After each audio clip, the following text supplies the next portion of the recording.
नेकपा एमालेको केन्द्रीय कमिटी बैठकले आगामी निर्वाचनपछि अध्यक्ष केपी शर्मा ओलीले नेतृत्वमा बहुमतको सरकार निर्माण गर्ने गरी चुनावी अभियान अघि बढ्ने पनि निर्णय गरे। यो साता भने कोभिड-19 संक्रमण घट्यो। कतिले घट्यो त यस विषयमा पुरा जानकारी। प्रधानमन्त्री शेरबहादुर देउवाले देशको दिगो र द्रुत विकासका लागि व्यवस्थित शहरीकरणको आवश्यकता रहेको बताउँदै शनिबार बुटबल अन्तर्राष्ट्रिय सम्मेलन केन्द्रको उद्घाटन गर्दै देउवाले यस्तो बताए। उदयपुरको चौडी नगरपालिका 10 मा सडकमा भएको दुर्घटनामा परि मोटरसाइकल चालकको मृत्यु भयो।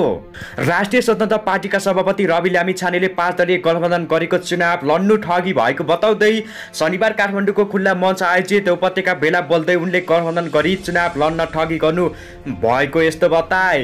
भारतीय पर्यटक बोकेर आज दोस्रो पटक जनकपुर धाम आउने भनिएको भारत गौरव पर्यटक रेल सेवा अन्तिम समयमा स्थगित भयो। आखिर किन स्थगित भयो त यस विषयमा पुरा जानकारी। ताप्लेजुङका 9 वटा पालिका मध्ये 2 वटाले मात्रै आफ्नो प्रशासकीय भवन निर्माण सम्पन्न गरे। भारतीय नागरिकलाई वंशका आधारमा नेपाली नागरिकता दिएका एक फरार अभियुक्त 2 वर्ष 7 महिनापछि पक्राउ परे। आखिर कति वर्षका व्यक्ति पक्राउ परे त यस विषयमा पुरा जानकारी। भिजिट भिसामा खाडी मुलुक जान त्रिभुवन अन्तर्राष्ट्रिय विमानस्थल पुगेका 197 जनालाई प्रहरीले रोक्यो। किन रोक्यो त यस विषयमा पुरा जानकारी। नेपाल कम्युनिस्ट पार्टी माओवादी केन्द्रका अध्यक्ष पुष्पकमल दाहाल प्रचण्डले आगामी सङ्घ र प्रदेशको निर्वाचनको गठबन्धन दलबीच स्थानीय तह निर्वाचनको भन्दा बलियो तालमेल हुने बताउँदै यस्तो बताए। अन्तत नेकपा एमाले आगामी मङ्सिर 4 गते हुने निर्वाचनका लागि भदौ 22 गते भित्र उम्मेद्वार सिफारिस गर्न निर्देशन दिँदै शनिबार ललितपुर सम्पन्न एमाले केन्द्रीय कमिटी बैठकले आगामी प्रदेश सभा र प्रतिनिधि सभा निर्वाचनका लागि भदौ 22 गते भित्र उम्मेद्वार सिफारिस गर्न निर्देशन दिए। कसरी हुँदैछ त यस विषयमा पुरा जानकारी। चीनको प्रतिकार गर्न भारतले मुख्य भूमिका खेल्नुपर्छ, अमेरिकाको चेतावनी। हिजो शनिबार त्रिपुले प्रेस विज्ञप्ति जारी गर्दै विश्वविद्यालय कार्यकारी परिषदको बैठक बसेको बेला 10 र 15 जनाको समूहमा आएका नेभी सङ्घका कार्यकर्ताले कागजात तथा फाइल लुटपाट गरेको बताए। नागरिकता विधेयकको विषयमा राष्ट्रपतिसँग लोसपा नेताको छलफलपछि के हुन्छ त निर्णय यस विषयमा पुरा जानकारी। जनता समाज पार्टी जसपाका अध्यक्ष उपेन्द्र यादवले लोकतान्त्रिक समाजवादी पार्टी लोसपाका नेताहरू गल्ती स्वीकार नगरेसम्म चुनावी तालमेल नहुने बताउँदै यस्तो बताए। भर्खरै आयो निकै खुसीको खबर। कक्षा 12 को रिजल्ट कहिले आउँछ त कहिले सार्वजनिक गर्छ त यस विषयमा पुरा जानकारी। अभिनेता पल शाह बारी आयो निकै खुसीको खबर। अभिनेता पल शाहको 15 गते सुनुवाई हुने, सुनुवाईपछि 5 लाख धरोटीमा छुट्ने र काठमाडौँका मेयर बालेन्द्र शाह माथि जुत्ता चप्पल प्रहार गरे। जुत्ता चप्पल प्रहार पछि ठाउँको ठाउँ ढले। अब हेर्नुहोस् पुरा समाचार।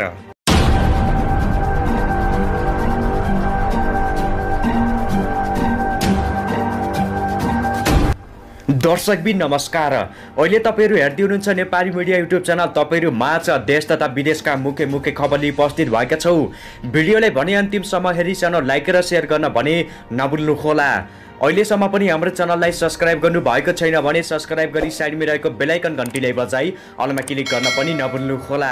दर्शकबिन यो भिडियो कहाँदेखि हेर्दै हुनुहुन्छ, देशदेखि हेर्दै हुनुहुन्छ, विदेशदेखि हेर्दै हुनुहुन्छ, हाम्रो अब के कस्तो लागिरहेको छ दर्शकबिन हाम्रो भिडियो रेगुलर हेर्नुहुन्छ भने कमेन्टमा रेगुलर लेख्नुहोस्, अथवा हाम्रो भिडियो पहिलो पटक हेर्दै हुनुहुन्छ भने पहिलो पटक भनी कमेन्टमा गई कमेन्ट गर्न नभुल्नुहोला। आउनुहोस् दर्शकबिन लागौ विषयवस्तुतर्फ।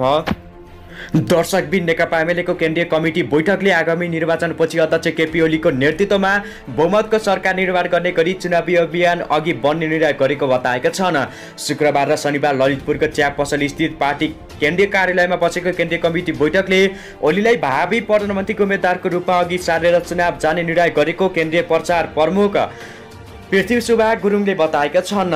एमालेको बैठक वामपन्थी गठबन्धनको लागि आह्वान समेत गरेको बताएका छन्। सत्तारूढ गठबन्धनको चौतर्फी घेराबन्दी बीचमा चुनावी प्रतिस्पर्धा सहभागी हुनुपर्ने अवस्था रहेको एमाले वामपन्थी शक्तिहरूका बीचमा एकता र गठबन्धनका लागि आह्वान गरेको बताएका छन्। एमालेका पोलिट ब्युरो सदस्य विशाल भट्टराईले देशको राजनीतिक स्थायित्वको लागि पनि वामपन्थीहरू बीचको एकता र गठबन्धन आवश्यक भएकाले बैठकले वामपन्थी शक्तिहरूका बीचमा एकता र गठबन्धनको लागि आह्वान गर्ने निर्णय गरेको बताएका छन्। राजनीतिक स्थायित्वको राष्ट्रिय सङ्कलन चाहिएको पनि बताएका छन्। दर्शकबिन यसै गरी आउनु सभाहरूको खबरतर्फ लागौ। दर्शकबिन यो साता कोभिड-19 संक्रमण क्रमशः घट्दो क्रम रहेको तथ्याङ्कले देखाएको छ। यो महिनामा सबैभन्दा बढी संक्रमण भदौ 1 गते देखिएको थियो। त्यस दिन 852 संक्रमित भेटिएका थिए। त्यसपछिका दिनमा क्रमशः घट्दै गएकामा भदौ 6 गते 81 बढेर 658 संक्रमित फेला परेको बताएका छन्। भदौ 7 गतेदेखि भने संक्रमण पुनः घट्दो क्रममा रहेको स्वास्थ्य तथा जनसङ्ख्या मन्त्रालयद्वारा सार्वजनिक विवरणमा उल्लेख रहेको छ। प्राप्त विवरण अनुसार भदौ 7 गते 634, 8 गते 486, 9 गते 440 र 10 गते 324 मा संक्रमण देखिएको। आज संक्रमण घटेर 176 मा झरेको बताएका छन्। पछिल्लो 24 घण्टामा निको भएर घर गएका बिरामीको संख्या 396 रहेको छ। मन्त्रालयका अनुसार आज 47,152 ले खोप लगाएका छन्। आज कोरोना संक्रमितको मृत्यु नभएको मन्त्रालयले जनाएको छ। सक्रिय संक्रमितको संख्या 3,612 रहेको छ। निको हुने दर 98.4% रहेको बताएका छन्। हालसम्म 11,999 को मृत्यु भएको बताएका छन्। अहिलेसम्म पीसीआर परीक्षणमा 9,96,670 र एन्टिजेन परीक्षणमा 1,50,332 संक्रमित पुष्टि भएको बताएका छन्। दर्शकबिन यसै गरी आउनु सभाहरूको खबरतर्फ लागौ। दर्शकबिन राष्ट्रिय स्वतन्त्र पार्टीका सभापति रवि लामिछानेले 5 दलीय गठबन्धन गरेर चुनाव लड्नु ठगी भएको बताएका छन्। शनिबार काठमाडौँको खुल्ला मञ्चमा आयोजित उपत्यका भेलामा बोल्दै उनले गठबन्धन गरी चुनाव लड्न ठगी गरेको बताएका छन्। उनले गठबन्धन चुनावमा नभई व्यथिति जोगाउन, आरजा विरुद्ध न्याय जोगाउन, संविधानको रक्षा गर्न आवश्यक पर्ने बताएका छन्। सानो भएका दलहरू एक्लै होइन, मिलेर चुनाव लड्नका लागि आएका छन्।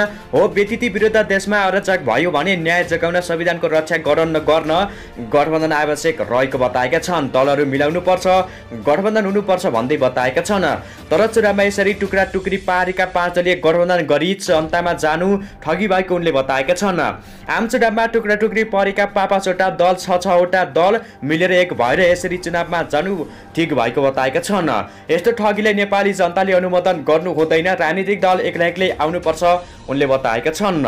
उनले सत्ता गठबन्धनको बैठकमा पार्टीका दलहरूले दाबी गरेका सिटबारे पनि टिप्पणी गरेका छन् भने दर्शकबिन संविधान गरेर त्यति नै सिट संसदमा बनाउन समेत सक्ने बताएका छन्। हामी होसियार हुनुपर्छ भन्दै रवि लामिछानेले आयोजनामा भनेका छन्। दर्शकबिन यसै गरी आउनु सभाहरूको खबरतर्फ लागौ।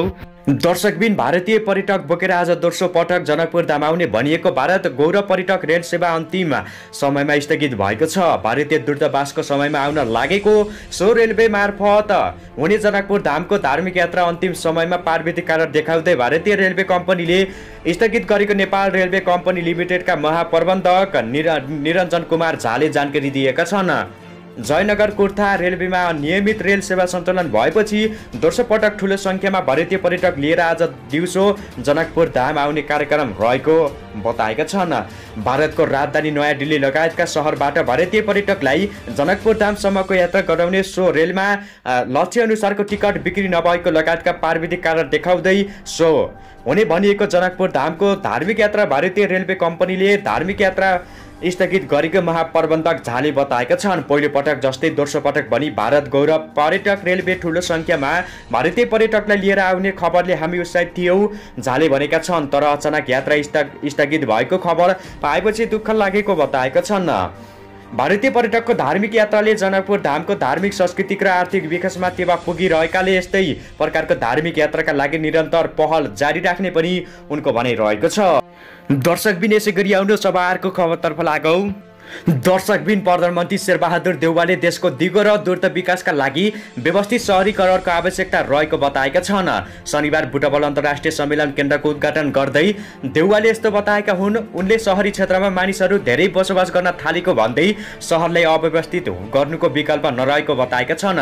उनले नेपालको 5 वर्षीय योजना ल्याउँदा व्यवस्थित सहरको विभिन्न प्रयासहरू गर्दै आए पनि अझै अधिकांश सहरहरू योजनाबद्ध तरिकाले बन्न नसकेको बताएका छन्। उनले अव्यवस्थित सहरले देशमा चुनौती थपिएको र बस्तीहरू पनि अव्यवस्थित बनेको बताएका छन्। प्रधानमन्त्री देउवाले सहरको योजनाबद्ध तरिकाले व्यवस्थित गर्नको लागि योजना तर्जुमाको साथै आधुनिक तरिकाले पूर्वाधार विकासमा आवश्यक रहेको बताएका छन्। उनले भनेका छन् सहरी क्षेत्रमा मानिसहरू धेरै बसोबास गर्न थालेका छन्। अवस्थामा देशको दिगो दूरत्व विकासका लागि व्यवस्थित सहरीकरणको ठुलो महत्त्वपूर्ण रहेको पनि उनले बताएका छन्। नेपालको पञ्चवर्षीय योजना ल्याउँदा व्यवस्थित सहरको विभिन्न प्रयासहरू गर्दै आए पनि अझै हाम्रा अधिकांश सहरहरू योजनाबद्ध तरिकाले बनेको छैन, अव्यवस्थित रहेको छ। अव्यवस्थित सहरले देशमा चुनौती आएको बताएका छन्। दर्शकबिन यसै गरी आउनु सभा अर्को खबरतर्फ लागौँ। दर्शकबिन तिर्बीले शनिबार प्रेस विज्ञप्ति जारी गरी विश्वविद्यालय कार्यकारी परिषदको बैठक बसेको बेला 10 र 15 जनाको समूह आएका नेभी सङ्घका कार्यकर्ताले कागजात तथा फाइल लुटपाट गरेको बताएका छन्। तिर्बीले भनेको छ नेपाल विद्यार्थी सङ्घ आबद्ध विद्यार्थी हो भन्दै 10-15 जनाको समूह जबरजस्ती बैठक कक्षमा प्रवेश गरी उपस्थिति पदाधिकारी कार्यकारी परिषदका सदस्यहरू एवं कर्मचारीबाट कार्यकारी परिषदका विगतका निर्णय सहितको पुस्तक एवं अन्य महत्त्वपूर्ण कागजात पत्र र फाइलहरू खोज्ने, कब्जा गर्ने, पदाधिकारी तथा कर्मचारीले हातपात गर्न खोज्ने आदि जस्ता आबद्ध व्यवहार गरी महत्त्वपूर्ण कागजात लुटपाट गर्ने कार्य गरेप्रति त्रिभुवन विश्वविद्यालयले गम्भीर ध्यानाकर्षण जनाएको छ। शुक्रबार होटेल तिर्बी कार्यकारी परिषदको बैठक बोलाएको थियो। बैठकमा यस्तो बताएका छन्।